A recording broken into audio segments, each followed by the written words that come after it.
Police ने चौंकाने वाले घटनाक्रम में छोटे बेटे नितेश गुप्ता को जगदलपुर के मुख्य अनुपमा चौक स्थित अपने घर में मां और भाई की हत्या के आरोप में गिरफ्तार किया। ये जानकारी बस्तर एसपी शलभ सिन्हा ने आयोजित प्रेस कॉन्फ्रेंस में दी। यह विभत्स घटना गुरुवार देर रात हुई। मामले की जानकारी देते हुए एसपी सिन्हा ने बताया कि हत्या की रात नितेश अपने दोस्तों के साथ देर रात घर लौटा था। जब उसके माता पिता सो गए थे तब नितेश रात करीब 2:30 बजे सिगरेट पीने के लिए बाहर गया था। इस तरह नितेश और उसके बड़े भाई के बीच कहासुनी हो गई। पता चला कि संपत्ति की बिक्री और भाइयों की शादी को लेकर कई महीनों से तनाव चल रहा था। ये बहस हाथापाई में बदल गई। इसके परिणाम स्वरूप नितेश ने अपने भाई पर घर में बर्तनों से जानलेवा हमला कर दिया। लड़ाई रोकने के लिए बीच बचाव करने आई अपनी मां की भी गला घोंटकर और बर्तनों से वार करके बेरहमी से हत्या कर दी। दिनांक 11 जुलाई को डायल 112 को सूचना मिली कि अनुपमा चौक स्थित एक घर में एक परिवार निवासरत था, जिसमें संदिग्ध स्थिति में उनकी लाश पड़ी हुई है। और अड़ोस पड़ोस के लोगों ने जब घर में घुसने का प्रयास किया तो पता चला कि दरवाजा अंदर से बंद था। टेरेस होते हुए अंदर घुसे थे। तुरंत मौके पर 112 की टीम पहुंची तो वहां देखा 3 सदस्य परिवार के, उसमें से 2 सदस्य की हत्या हो गई थी। तीसरा सदस्य भी अनकॉन्शियस स्टेट में उस समय दिख रहा था। उसके हाथ और पैर बंधे हुए थे। तत्काल जो तीसरा सदस्य नितेश गुप्ता है, उसको उसका हाथ पैर खोल करके उसको बेहतर इलाज के लिए हॉस्पिटल भेजा गया। बाकी जो परिवार के 2 सदस्य थे, जिसमें गायत्री गुप्ता और उसका बड़ा बेटा उनका नीलेश गुप्ता, ये दोनों की बॉडी वहां पर पड़ी हुई थी। लहूलुहान बॉडी थी, जिसमें सर पे चोट के निशान दिख रहे थे। तत्काल फोरेंसिक की टीम बुलाई गई। सारे अधिकारी वहां पहुंच करके उन्होंने मौके का और आसपास के स्थल का मुआयना किया।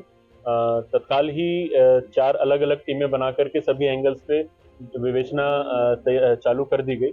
इसी बीच जब नितेश गुप्ता को हॉस्पिटल में जब उसकी स्थिति पता की गई तो पता चला कि वो बेहतर है और बात करने की स्थिति में, तो तत्काल उसका बयान लिया गया।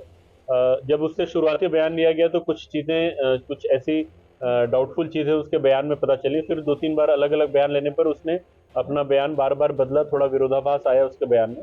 सारी चीज़ों पे काम करने के बाद सीसीटीवी के फुटेज देखना, सीडीआर एनालिसिस करना, आस पड़ोस के लोगों से बातचीत करना, सबसे बयान वयान लेकर के फिर हम लोगों ने पुख्ता जानकारी हासिल की इन परिवार के बारे में और पिछले कुछ दिनों की इनकी परिस्थिति के बारे में। और फिर उसके बाद नितेश गुप्ता जो एकमात्र सर्वाइवर था, उससे पूरी बातों के बारे में बातचीत करके कुछ क्रॉस क्वेश्चनिंग किया तो फिर उसने फाइनली अपना अपराध कबूल कर लिया। उसने बताया कि उसके भाई के साथ उसके संबंध काफी दिनों से ठीक नहीं चल रहे थे, लगातार लड़ाई झगड़े होते रहते थे। और कल मतलब घटना दिनांक की रात को जब वो लोग साथ में सो रहे थे तो भी किसी बात पर इनकी बहस हुई और आपस में झड़प हुई। झड़प के दौरान आवेश में आकर के इसने तवा उठा करके भाई के ऊपर हमला कर दिया और हमला करने से भाई घायल हो गया।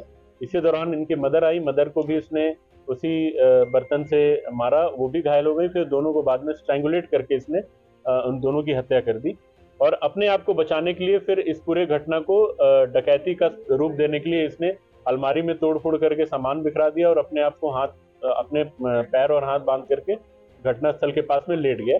जब इसे दूसरे दिन बयान लिया गया था तो इसने कुछ काल्पनिक घटना बताई थी, जिसमें इसने बताया था कि 4 लोग नकाबपोश लोग आकर के ऐसी पूरी घटना करके गए। इससे पूरी सीन ऑफ क्राइम का भी पूरा मुआयना कराया गया और जो भी बातें इसने बोली थी उसको कोरोबरेट किया गया है। सारे एविडेंस, साक्ष्य जो हैं वो घटनास्थल से निकाल लिए गए हैं और अब आरोपी को न्यायिक रिमांड पे भेजा जाए।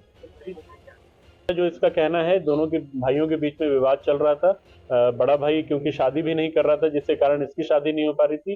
साथ साथ बिजनेस में भी थोड़ा इसको नुकसान था। बड़े भाई से ये उम्मीद करता था कुछ फाइनेंशियल सपोर्ट का, वो भी इसको नहीं मिल रहा था। प्रॉपर्टी भी ये चाहता था कि प्रॉपर्टी बिक जाए, बड़ा भाई नहीं चाहता था, जिस वजह से इसको फाइनेंशियल जो गेन हो सकता था प्रॉपर्टी का वो भी नहीं हो रहा था। तो इन सब चीजों को लेकर इसके मन में कुंठा थी और इस वजह से इनके बीच में हमेशा विवाद होता रहता।